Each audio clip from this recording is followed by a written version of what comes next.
Hello everyone, कैसे हैं आप लोग। आई होप आप लोग बहुत अच्छे होंगे और आपकी तैयारी भी बहुत अच्छी चल रही होगी।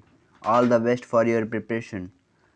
तो आज के वीडियो में आप लोगों के लिए लेके आया हूँ फिजिक्स के one shot video to cover all major topics and important MSQ, most important to total 100 questions. तो आज हम लोग लगाने वाले हैं रोहित शर्मा की fastest century of 100 question of physics. ठीक है, इसमें कवर करेंगे ऑल मेजर टॉपिक्स जो कि आने वाले हैं, मोस्ट इम्पॉर्टेंट जो आने वाले ही हैं फिजिक्स के आपके अप्रेंटिस के एग्ज़ाम में। तो चलिए शुरू करते हैं।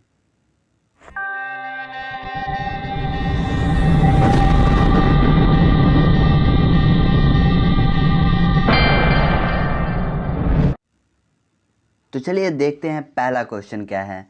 When water is being heated from 0 degree Celsius to 10 degree Celsius its volume. इसका ऑप्शन है first decrease then increase, first increase then decrease, first decrease gradually, increase gradually. इसका मतलब क्या क्या है पहले ये बता देते। पहले 0 डिग्री था पानी का, जैसे बर्फ़ होता है या फिर पानी होता है। ठीक है, पानी को गर्म किया गया 0 डिग्री सेल्सियस पे, उसको लेके गया कहाँ 10 डिग्री सेल्सियस तक। तब उसका जो वॉल्यूम है उसमें क्या चेंजेस आएगा। पहले वो घटेगा फिर बढ़ेगा, पहले वो बढ़ेगा फिर घटेगा। तीसरा ऑप्शन है ग्रेजुअली, धीरे धीरे धीरे धीरे घटेगा। इंक्रीजिंग ग्रेजुअली, धीरे धीरे धीरे बढ़ेगा। तो इसका ऑप्शन क्या होगा, आप लोग कमेंट करके बताइए क्या होगा इसका आंसर। देन मैं इसका आंसर बताऊंगा। आज जिसको आंसर नहीं पता वो जिसको आंसर करना है वो वीडियो को पॉज करके आंसर कर ले। बाकी मैं इसमें आंसर को टिक मारने वाला हूँ। तो इसका आंसर होने वाला है ऑप्शन ए। ऑप्शन ए, पहले उसका वॉल्यूम जो है डिक्रीज़ करेगा फिर इंक्रीज़ करेगा। मतलब उसका वॉल्यूम जो है पहले घटेगा फिर बढ़ेगा। इसी को बोलते हैं मोनोटोनिकली। ठीक है, मोनोटोनिकली। ऐसा भी क्वेश्चन अगर दे दिया उसका ऑप्शन में होगा मोनोटोनिकली या फिर होगा फर्स्ट डिक्रीज देन इंक्रीज। आते हैं नेक्स्ट क्वेश्चन पे। और हाँ, language is not a barrier, so please जिनको भी हिंदी में क्वेश्चन चाहिए वो लोग इसी क्वेश्चन को हिंदी में भी मैं रिपीट करूँगा, उसको सुन के उस क्वेश्चन को आंसर करें। ये क्वेश्चन सभी के लिए होने वाली है। ठीक है, तो आते हैं नेक्स्ट क्वेश्चन पे। What should be the potential difference in the given circuit. इसका आंसर, वीडियो को पॉज कीजिए और इसका आंसर दीजिए, फिर मैं बताऊंगा इसका करेक्ट आंसर क्या है। ठीक है, तो चलिए देखते हैं इसका सही आंसर क्या होगा। तो देखिए, इसमें सीरीज़ में वोल्टेज है तो इसमें कुछ नहीं करना, बस ये सीरीज़ में है तो इस वोल्टेज को जोड़ देना है। जोड़ने से क्या आएगा, यहाँ 2 वोल्ट है और यहाँ पे 1 वोल्ट है, टोटल को जोड़ेंगे तो कितना आ जाएगा हम लोग का 3 वोल्ट। ठीक है, तो आंसर होगा ऑप्शन बी। चलिए, बहुतों ने सही आंसर दिया होगा, उम्मीद करता हूँ। लास्ट में आप लोग अपना स्कोर चेक कर लीजिएगा। चलिए आगे बढ़ते हैं। इसका आंसर तो कोई भी बता देगा। चलिए अब आप बताइए, चलिए कमेंट में कमेंट करके इसका आंसर बताइए। आंसर कैसे लिखना है कमेंट में मैं बता दे रहा हूँ। पहले लिखिए क्वेश्चन नंबर, उसके बाद उसका आंसर लिखिए, ऑप्शन। ठीक है, चलिए जल्दी जल्दी जल्दी कमेंट कीजिए और बताइए। ठीक है, तो क्वेश्चन है अ galvanometer is used for. Option है यहाँ पे 4 ऑप्शन है। In knowing the magnitude and direction of electric current in a small electric resistance, पहला ऑप्शन। दूसरा, in knowing the potential difference between the 2 points. ठीक है, तीसरा ऑप्शन है इन calculating the radiation of radio active source, और चौथा option है in knowing the motion of rotating body. Hindi में बता दूं तो गैल्वेनोमीटर किस लिए यूज़ किया जाता है। पहला, मैग्नीट्यूड मतलब कितना दूर तक जा रहा है वो मैग्नीट्यूड, और डायरेक्शन किस दिशा में जा रहा है, विद्युत करंट ये नापने के लिए, और छोटा सा रेसिस्टेंस नापने के लिए। ठीक है, दूसरा पॉइंट में बोल रहा है कि पोटेंशियल डिफरेंस जो है, पोटेंशियल डिफरेंस को हिंदी में क्या बोलते हैं मुझे थोड़ा ये भी याद नहीं आ रहा, आप लोग देख लीजिएगा। ठीक है, मुझे लगता है शायद विभवांतर बोलते हैं। ठीक है, आप लोग देख के बताइएगा कि क्या बोलते हैं। ठीक है, पोटेंशियल डिफरेंस बिटवीन 2 पॉइंट्स। अच्छा, ये क्या गैल्वेनोमीटर बोल रहा है। सेकंड ऑप्शन क्या बोल रहा है कि पोटेंशियल डिफरेंस नापते हैं, मतलब वोल्टेज नापते हैं हम गैल्वेनोमीटर से। ठीक है, तो और बोल रहा है तीसरा पॉइंट, इससे हम लोग कैलकुलेट करते हैं रेडिएशन को। रेडिएशन क्या होता है पता है? जो सन से आता है हीट ट्रांसफ़र का एक मोड होता है रेडिएशन, तो उसको मेज़र करता है गैल्वेनोमीटर। चौथा ऑप्शन है कि ये रोटेटिंग बॉडी, मतलब जो घूम रहा है उस बॉडी का मोशन किस डायरेक्शन में घूम रहा है, किस स्पीड से घूम रहा है, ये नापता है। तो आप लोग ऑप्शन इसका आंसर बताइए फटाक से कमेंट में, देखिए क्या आपको लग रहा है।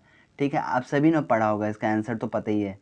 तो चलिए मैं इसका आंसर बता दे रहा हूँ, आप लोग कमेंट करके बताइएगा मुझे कि ये क्या मेजर करता है। तो यहाँ बिल्कुल सही, ये बताता है मैग्नीट्यूड और डायरेक्शन, ये किस डायरेक्शन में जा रहा है और किस दिशा में जा रहा है और कितना जा रहा है, ये बताता है इलेक्ट्रिक करंट की कितना जा रहा है और किस दिशा में जा रहा है, गैल्वेनोमीटर। ठीक है, तो इसका ऑप्शन होगा ऑप्शन ए। ठीक है, आगे बढ़ते। तो ये नेक्स्ट क्वेश्चन, इसका क्वेश्चन तो मैंने इसके पहले सेशन में भी कराया था, तो इसका आंसर फटाक से कर दीजिए कमेंट में। तो इसका आंसर आना ही चाहिए एकदम, कमेंट्स में फटाक से आंसर कीजिए इसका क्या आंसर होगा। Eight which temperature water has a maximum density, maximum density water का कब होता है, घनत्व पानी का सबसे घनत्व सबसे ज़्यादा कब होता है? तो इसका आंसर होगा ऑप्शन सी, 4 डिग्री सेल्सियस पे। ठीक है, इसका आंसर सभी ने सही किया होगा, मुझे उम्मीद है। आगे बढ़ते हैं नेक्स्ट। तो आते हैं फिफ्थ क्वेश्चन पे। Albert Einstein the great scientist got the Nobel prize on a following work. जो अल्बर्ट आइंस्टाइन थे उनको नोबेल प्राइज़ मिला था, इनमें से 4 ऑप्शन में से किस में मिला था? Theory of specific heat, theory of relativity, theory of photo electric effect, none of this, किसी में नहीं मिला था। ये बताइए किस में मिला था। ठीक है, उनको तो मिला ही था, ये तो कंफर्म बात है। अब किस में मिला था ये आप बताइए कमेंट में, मैं तो आंसर बता देता हूँ आपका, आप चेक कर लीजिएगा अपना। चलिए इसका आंसर होगा C, theory of photo electric effect. आगे बढ़ते हैं क्वेश्चन में, जल्दी से जल्दी हम लोग करेंगे, आज तो सेंचुरी लगा के ही छोड़ेंगे। चलिए ठीक है, बढ़िया। चलिए, which of the following is not fundamental unit. इसका आंसर आप लोग कीजिए, फंडामेंटल यूनिट्स कौन सा नहीं है इसका मैं बता दूंगा आपको। चलिए अभी पहले आप बताइए। तो इसका आंसर मैं बता रहा हूँ आपको, देखिए टोटल ना 7 फंडामेंटल्स यूनिट होते हैं। ठीक है, 7 फंडामेंटल, जिसमें कि इन्वॉल्व है मीटर होता है, ठीक है, एम्पियर होता है, केल्विन होता है, लेकिन क्या नहीं होता है पता है? ये लीटर नहीं होता है। ठीक है, लीटर नहीं होता है, मीटर होता है। मीटर से हम नापते हैं, मीटर क्यूब में नापते हैं लीटर को। ठीक है, लीटर अगर 1 लीटर लिखना है तो हम उसको लिखेंगे मीटर क्यूब के फॉर्म में। ठीक है, चलिए आगे बढ़ते हैं। तो ठीक है, ये क्वेश्चन यहाँ पे हो गया। ठीक है, तो नेक्स्ट क्वेश्चन है हमारा, choose that pair of following in which has identical dimension formula. अब इसमें बताना है कि किसका एक जैसा आइडेंटिकल, मतलब एक जैसा फार्मूला होता है। ठीक है, आपने उन्होंने फार्मूला पढ़ा होगा, तो इसमें बताइए किसका किसका जो फार्मूला है वो सेम है। Stress strain, power force, pressure stress and pressure और फोर्स। चलिए जल्दी बताइए। ठीक है, तो मैं इसका आंसर बता रहा हूँ, आप लोग तब तक कमेंट कीजिए। ठीक है, देखिए स्ट्रेस का फॉर्मूला होता है न्यूटन पर मीटर स्क्वायर। ठीक है, और स्ट्रेन का यूनिट ही नहीं होता, तो ये ऑप्शन तो गलत हो गया। पावर का जो होता है वो होता है न्यूटन मीटर पर सेकंड, और फोर्स का न्यूटन होता है सिर्फ, तो ये भी ऑप्शन गलत हो गया। और यहाँ देखिए प्रेशर का होता है क्या? न्यूटन पर मीटर स्क्वायर। ठीक है, और फोर्स का होता है सिर्फ न्यूटन, तो ये भी गलत हो गया। तो हम लोग का आंसर क्या सही हो गया? Pressure and stress.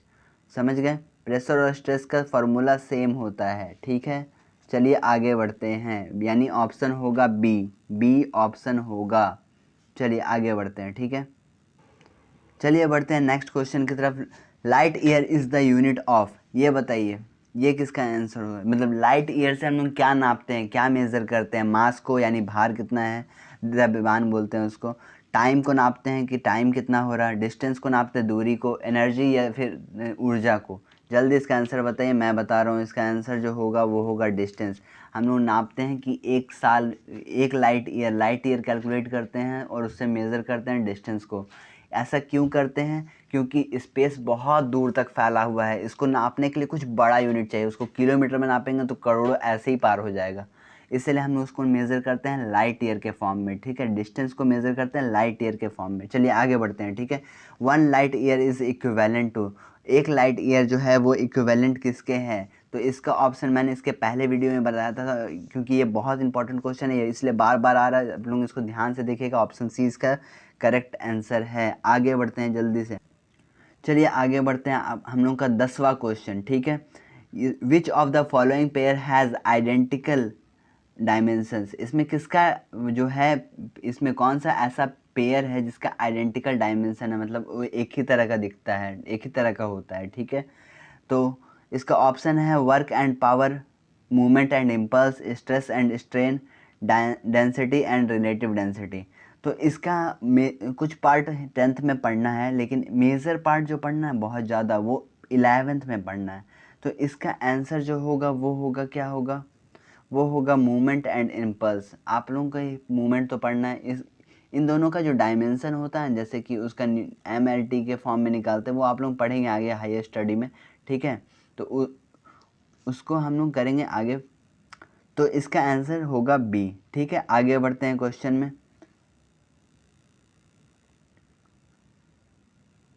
चलिए, which of the following is the latest system of the standards. Which of the following has latest system of. हाँ देखिए, इसमें कौन सा ऐसा सिस्टम है जिसमें जो अभी हम लोग करंट तत्काल में यूज़ करते हैं, मतलब बहुत ज़्यादा फेमस है, जिसको हर जगह पे यूज़ किया जाता है। तो ऐसा एक ही सिस्टम है जिसको हर जगह पे यूज़ किया जाता है, उसका नाम है ऐसा यूनिट। इंटरनेशनल स्टैंडर्ड बोलते हैं इसको, हर देश हर कंट्री इसको यूज़ करता है, इसीलिए इसका नाम है SI यूनिट, ठीक है। इसका मतलब होता है इंटरनेशनल सिस्टम। हाँ, IS नहीं है, SI बोलते हैं उसको, ठीक है। चलिए आगे बढ़ते हैं। Which of the following has derived unit. अब इसका मतलब क्या होता है मैं बता दूँ। देखिए, जो फंडामेंटल्स यूनिट होता है ना, वो होता है एकदम, जैसे लेंथ को हमेशा किस में नापते हैं, मीटर में। लेकिन अगर हमसे कोई स्पीड पूछ दे तो हम लोग क्या बोलेंगे, मीटर पर सेकंड। तो मीटर पर सेकंड जो है वो डेराइव्ड है, फंडामेंटल से आया हुआ है, उसको चुराया गया है, वहाँ से ला के दो ठो को मिला के एक बनाया गया है, तो इसको बोलते हैं डेराइव्ड यूनिट। तो इसमें कौन सा ऐसा एक ठो यूनिट है जो डेराइव्ड है, ठीक है। तो इसका आंसर देना है। तो लेंथ जो है वो फंडामेंटल यूनिट है, मास फंडामेंटल यूनिट है, टाइम फंडामेंटल यूनिट है। तो बच गया कौन सा, वेलोसिटी, क्योंकि वेलोसिटी का यूनिट क्या होता है, मीटर पर सेकंड। ये भी फंडामेंटल है, ये भी फंडामेंटल, दोनों को मिला दो तो वेलोसिटी बन जाएगा। तो यहाँ से ये वाला क्वेश्चन हो जाएगा, ठीक है। आसान था। चलिए आगे बढ़ते हैं, ठीक है। Question number 13। Newton second law is the unit of. अब बताइए न्यूटन सेकंड लॉ क्या बताता है हम लोग को। सबसे पहले न्यूटन सेकंड लॉ हम लोग को देता है यहाँ पे, न्यूटन उसका ऑप्शन जो है, उसका ऑप्शन है वेलोसिटी, एनर्जी, एंगुलर मोमेंटम या फिर मोमेंटम। ये न्यूटन का दूसरा नियम हम लोग को किसका यूनिट देता है ये बताना है, ठीक है। ठीक है, आगे हम लोग बढ़ते हैं। इसका ऑप्शन बताइए आप लोग फटाक से कमेंट। अच्छा अच्छा, नहीं नहीं नहीं, यहाँ पे तो बोला जा रहा है, लॉ की बात नहीं की जा रही है। न्यूटन सेकंड यूनिट है, ये किसका यूनिट है ये बताना है, ठीक है। न्यूटन सेकंड, ठीक है। तो न्यूटन सेकंड हो गया आपका, किसका यूनिट होगा, ठीक है। चलिए बहुत अच्छा क्वेश्चन है ये, तो बहुत कुछ सही क्वेश्चन है। इसका ऑप्शन क्या है, वेलोसिटी, एनर्जी, एंगुलर मोमेंटम और मोमेंटम। तो बताइए, तो वेलोसिटी का क्या यूनिट होता है, इसका यूनिट होता है मीटर पर सेकेंड, ठीक है, ठीक है। एंगुलर मोमेंटम का क्या वैल्यू होता है, एंगुलर मोमेंटम का रेडियन समथिंग होता है, ठीक है। तो ये तो नहीं होगा, कंफर्म हो गया। एनर्जी का होता है न्यूटन पर मीटर स्क्वायर। तो हो गया इसका आंसर मोमेंटम, ठीक है। आगे बढ़ते हैं हम लोग, इसमें क्या होगा, ठीक है। थोड़ा एरर हो रहा है, नहीं नहीं वैसा कोई दिक्कत नहीं है। न्यूटन्स लॉ नहीं है, न्यूटन सेकंड एक यूनिट है, मतलब ये देखिए न्यूटन सेकंड ये है यूनिट, ठीक है। तो इसका बताना है था, तो उसका होगा आंसर मोमेंटम। आगे बढ़ते हैं, ठीक है। चलिए,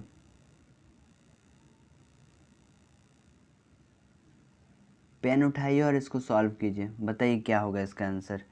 each side of a triangle is made of a wire, whole resistance is 2 ohm। The electric resistance between any two of its terminal to be. तो इसका आंसर क्या होगा, ऑप्शन तो आपको दिख रहा है। जिन लोगों ने इसका आंसर दे दिया ना, वो लोग सच में 10th को अच्छी तरह से पढ़े हैं, ठीक है। मैं इसका आंसर बताऊंगा आप लोगों को, ये तो क्वेश्चन आपके 10th में भी आ चुका है, ठीक है। तो इसका आंसर मैं बताता हूँ, देखिए आराम से देखिएगा, ठीक है।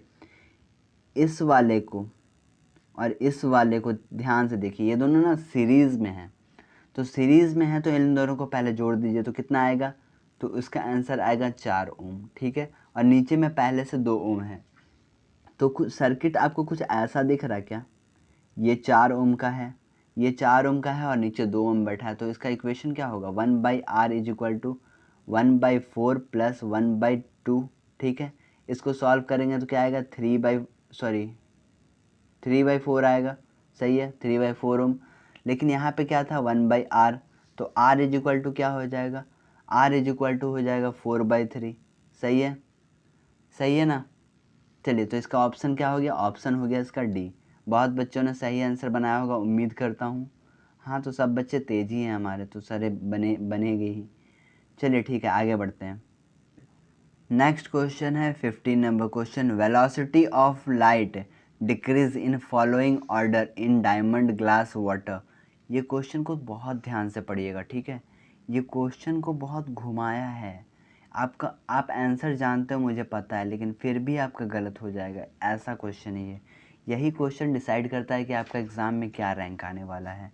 तो इस क्वेश्चन को बहुत ध्यान से देखिएगा। वेलोसिटी ऑफ लाइट डिक्रीज, इस ऑर्डर में बताना है कि किस में सबसे ज़्यादा डिक्रीज़ होगा, ठीक है। तो सबसे ज़्यादा डिक्रीज़ किस, लाइट का स्पीड सबसे ज़्यादा कम किस में होगा ये बताना है। तो सबसे ज़्यादा जो कम होगा ना, देखिए आप हवा में सबसे कम होता है, ठीक है, फिर वाटर में होता है, फिर सॉलिड में होता है, ऐसा ऐसा आप बोल रहे होंगे, लेकिन ऐसा नहीं होता, क्योंकि वो मटेरियल पर डिपेंड नहीं करता है। इसका रिफ्रैक्टिव इंडेक्स पर डिपेंड करता है कि वो किस पे ज़्यादा जाएगा, ठीक है। तो सबसे ज़्यादा जो कम वेलोसिटी होगा ना, वो वाटर में होगा, फिर उससे कम होगा वो ग्लास में, और सबसे ज़्यादा तो डायमंड में होता ही, आपको पता है refractive index of diamond is maximum, ठीक है, सबसे ज़्यादा डायमंड में होता है। तो इसका ऑप्शन होगा ये नहीं होगा, आपका आंसर ये हो सकता है लेकिन ये नहीं होगा, ठीक है। इसका ऑप्शन सी होगा, ठीक है, समझ में आ रहा है आपको। चलिए आगे बढ़ते हैं। तो चलिए अब नेक्स्ट क्वेश्चन की तरफ आते हैं। कोई लोड नहीं लेना है, ठीक है, एकदम आराम आराम से 16 क्वेश्चन होने वाला है, इतना आराम से, कोई भी लोड नहीं है, ठीक है। आगे बढ़ते हैं। 1 MWh is equivalent to, 1 MW कितना होता है, बस यही क्वेश्चन है ना, और कुछ है क्या, नहीं ना। तो देखिए, मेगावाट बोला है, वाट होता है क्या, 3.6 तो कंफर्म होगा, ये बात पक्का करो, कंफर्म है ना, 3.6 तो होगा, सब में 3.6 है, तो ये तो कंफर्म है। अब मेगा बोल दिया तो मेगा के लिए याद कर लो कि 10⁹ होगा, ठीक है। चलो, कोई दिक्कत, कोई लोड नहीं ना, ये याद कर लो। चलो आगे बढ़ते हैं, क्वेश्चन नंबर 17, ठीक है। Which one of the following is not equivalent to watt. अब बताना इसमें कौन सा वॉट के बराबर नहीं है, ठीक है। तो इसका आंसर आप लोग दो पहले, फिर मैं बताता हूँ। जूल सेकेंड, तो वॉट के लिए होता क्या है, वॉट का यूनिट क्या होता है, वॉट किसके बराबर है, पावर के बराबर है कि नहीं है। और पावर का क्या फार्मूला होता है, तो होता है न्यूटन मीटर पर सेकेंड। अब ये इसका आंसर है, वो देखिए, इसी को तो हम लोग क्या बोलते हैं, इसी को हम लोग बोलते हैं जूल, जूल पर सेकेंड ही होगा। अब इसमें बोला नॉट इक्विवेलेंट, तो ये तो इक्विवेलेंट निकल गया, ठीक है। अब देखिए पावर इक्वल क्या होता है, पावर इक्वल होता है V इंटू आई, वेल तो यहाँ देखिए वोल्ट इंटू एम्पियर, तो ये भी तो हो गया, लेकिन आंसर नॉट पूछा है, नॉट इक्विवेलेंट। तो अब क्या होगा आंसर, तो देखिए इसका आंसर होगा क्या, I²R। ये देखिए I²R जो होता है वो भी तो पावर का यूनिट ये होता है फार्मूला, ठीक है।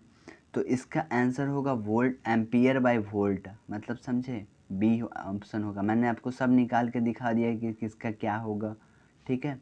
तो जो बच गया हम उसको एलिमिनेट कर देंगे कि भैया ये नहीं होगा, ठीक है। आगे बढ़ते हैं। तो question number 18, which of the following is not expressed in a correct unit. इसमें कौन सा ऐसा है जिसका यूनिट करेक्ट नहीं है। तो इसका आंसर देखते हैं हम लोग क्या होगा। प्रेशर का क्या होता है, न्यूटन पर मीटर स्क्वायर, तो सही है, फोर्स पर यूनिट एरिया। ये सरफेस टेंशन का भी यूनिट सही है, न्यूटन पर मीटर। ठीक है। और इसका स्ट्रेस बाय स्ट्रेन क्या होता है? स्ट्रेस बाय स्ट्रेन होता है यंग्स मॉडुलस, उसका भी यूनिट होता है न्यूटन पर मीटर स्क्वायर। लेकिन एनर्जी का यूनिट केजी मीटर, नहीं ये नहीं होता, इसका यूनिट होता है केजी मीटर स्क्वायर पर सेकेंड स्क्वायर। आप लोग इसको निकाल के एक बार चेक कीजिएगा, ठीक है, ये आ रहा है कि नहीं आ रहा, ठीक है। इसको आप चेंज कीजिएगा ना, न्यूटन को तोड़िएगा तो आपका इसका आंसर आ जाएगा। तो इसका आंसर जो होगा वो होगा ऑप्शन डी, ठीक है। ये सही नहीं है, गलत है, ठीक है। इसमें पूछा था गलत कौन सा है। तो आगे बढ़ते हैं question number 19। The centripetal force act, centripetal force act, centripetal force कब एक्ट करता है ये बताना है। सेंट्रीपिटल और सेंट्रीफ्यूगल आपने पढ़ा होगा क्लास 9 ग्रेविटी वाले चैप्टर में, इसका मिल जाएगा आपको, सेंट्रीपिटल फोर्स और सेंट्रीफ्यूगल फोर्स। तो बताना है इसका ऑप्शन, 4 ऑप्शन दिया हुआ है। Which is a changeable magnitude but static direction. Option B है along the radius and toward the centre, along the radius and the away from the center, none of the above। तो बताना centripetal force जो लगता है ना वो किधर की तरफ लगता है।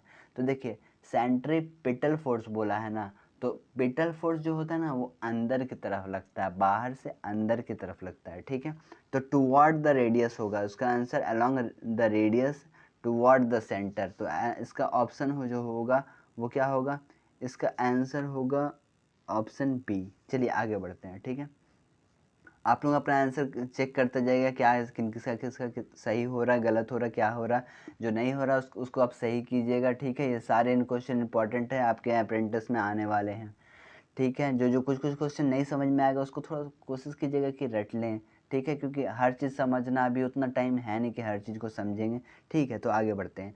20 number question. To to a body with a uniform velocity in a circular path, ठीक है। एक ऐसा बॉडी जो यूनिफॉर्म वेलोसिटी में है, एक समान दूरी तय कर रहा है एक सर्कुलर पाथ में, उसको क्या बोलते हैं? तो पहला होगा काइनेटिक एनर्जी रिमेन सेम, दूसरा होगा velocity and acceleration both remain constant, velocity and remains constant, and चौथा ऑप्शन जो है एक्सेलरेशन रिमेन्स कांस्टेंट। त्वरण कांस्टेंट होगा, वेलोसिटी वेग कांस्टेंट होगा, या फिर दोनों कांस्टेंट होगा, या फिर गतिज ऊर्जा कांस्टेंट होगा। क्या होगा इसका आंसर? आप लोग कमेंट कीजिए, बताइए जल्दी। हाँ चलिए, मुझे उम्मीद है आप सब बहुत सारे सही ही करेक्ट करेंगे। इसका आंसर होगा काइनेटिक एनर्जी जो होता है ना वो कांस्टेंट होता है जब किसी भी सर्कुलर पाथ में घूमते हैं। तो इसके बारे में भी आप लोग कुछ पढ़े होंगे, तो जिनको पढ़े होंगे उनको मालूम होगा कि कैसे वो काम करता है, कैसे होता है, ठीक है। आगे बढ़ते हैं, ठीक है। The angular velocity of second needle to watch is, चलिए अब इसका आंसर बताइए, ठीक है। सेकेंड नीडल मतलब आप लोग समझ रहे हैं, सुई में जो घंटे का कांटा होता है, मिनट का कांटा होता है, और एक जो तीसरा कांटा होता है, देखा है आप सभी लोगों ने। तो चलिए देखिए इसका आंसर कैसे होगा, कैसे निकालना है मैं बताता हूँ आपको, ठीक है। तो देखिए घड़ी का जो सेकंड वाला कांटा होता है उसमें वो कितने बार, एक सर्कल लगाने में वो कितना बार टिक टिक टिक टिक करता है, वो पता है? वो करता है 60 बार, ठीक है। और टोटल कितना होता है? टोटल होता है 360, ठीक है, होता है ना। तो यहाँ से आप देखेंगे कि नहीं ऐसा नहीं, रुके मैं बताता हूँ अच्छे से। तो यहाँ पे देखिए ये क्या है, 360 को लिखते हैं हम लोग 2 पाई/60 लिखेंगे तो ये क्या हो जाएगा, 30 हो जाएगा, पाई/30। यहाँ थोड़ा ऑप्शन में रॉन्ग है, ठीक है। यहाँ पे r/30 दिया हुआ है, लेकिन होगा क्या, यहाँ पे होगा पाई/30 होगा, ठीक है। यहाँ पे होगा पाई/30, ऑप्शन बी, ठीक है। आगे बढ़ते हैं, चलिए।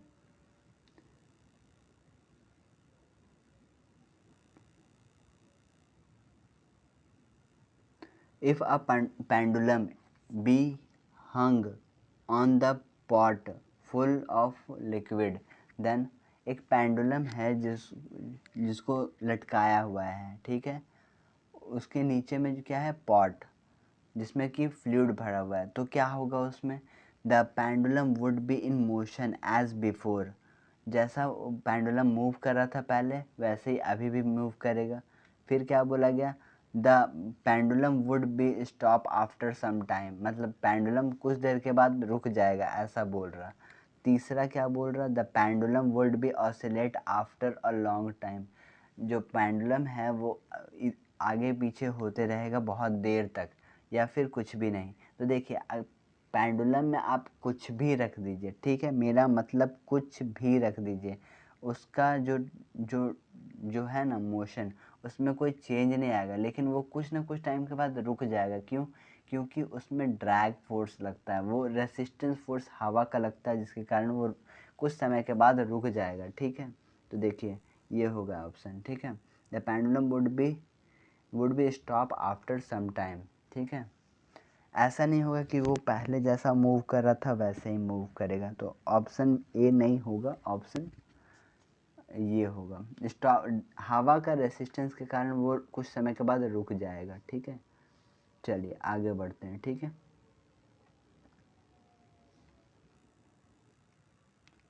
तो इस क्वेश्चन में करना क्या है, देखिए जो बुलेट है ना वो किधर जा रहा है, bullet is horizontally with a velocity of 8 metre per second, gravity जो है वो है 10 metre per second square, in very first second it would be come down 5 metre, come down less than 1 metre, come down 10 metre. ठीक है, remain at same height. ठीक है, ऐसा कुछ क्वेश्चन है, इसका आंसर हम देखें कैसे क्या हो रहा है।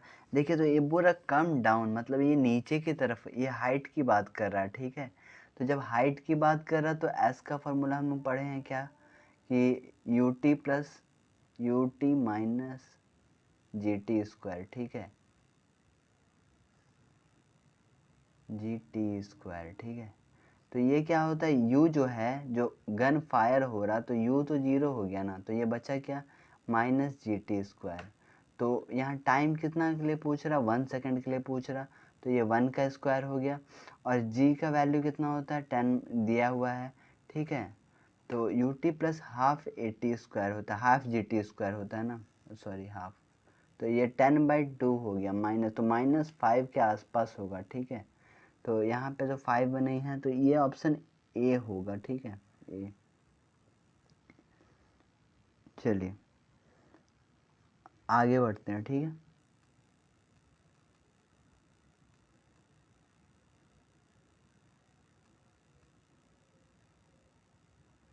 चलिए नेक्स्ट क्वेश्चन क्या है हमारा, नेक्स्ट क्वेश्चन है rocket propulsion is based on, इसका आंसर तो सभी जानते हैं। ठीक है, नहीं भी बताऊंगा तो भी आप करेक्ट करके आओगे, आंख बंद करके भी करेक्ट होगा इसका आंसर। हाँ तो बताइए इसका आंसर क्या होगा। ठीक है, law of conservation of mass, the second law of motion of Newton, the law of conservation of momentum, the second law of Newton, motion of Newton. ठीक है, इसका आंसर बताइए, 24। चलिए जल्दी बताइए, जल्दी बताइए, बहुतों ने इसका आंसर दे दिया है। इसमें थर्ड लॉ नहीं है ना, तो उसको तो लगाते ही सब, रॉकेट जहाँ दिख जाता तो उसको लगाते, लेकिन इसमें क्या होता है, जैसे जेट नीचे की तरफ फोर्स लगाता है तो ऊपर की तरफ भी वो ऊपर की तरफ जाता है रिएक्शन, तो मोमेंटम का फॉर्मूला यहाँ पे देता है, कंजर्वेशन ऑफ मोमेंटम लगता है। ठीक है, तो ऑप्शन सी होगा। ठीक है, आगे बढ़ते हैं नेक्स्ट क्वेश्चन की तरफ हमारे।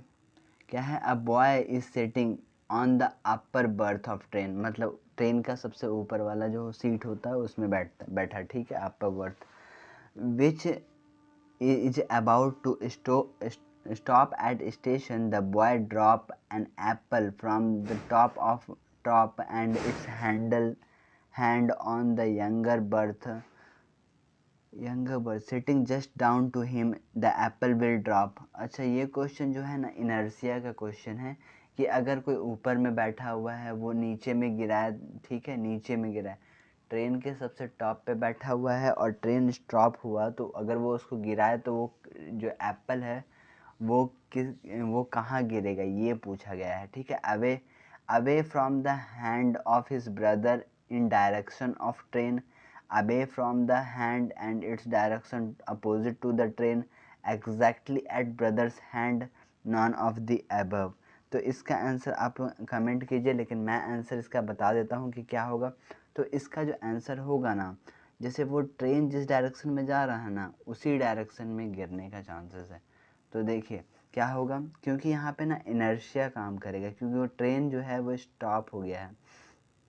तो जो बॉडी स्टॉप होगी वो स्टॉप में ही रहना चाहती है, ऐसा कुछ पढ़ा होगा आपने। तो वही इनर्शिया का कुछ कॉन्सेप्ट काम करता है यहाँ पे।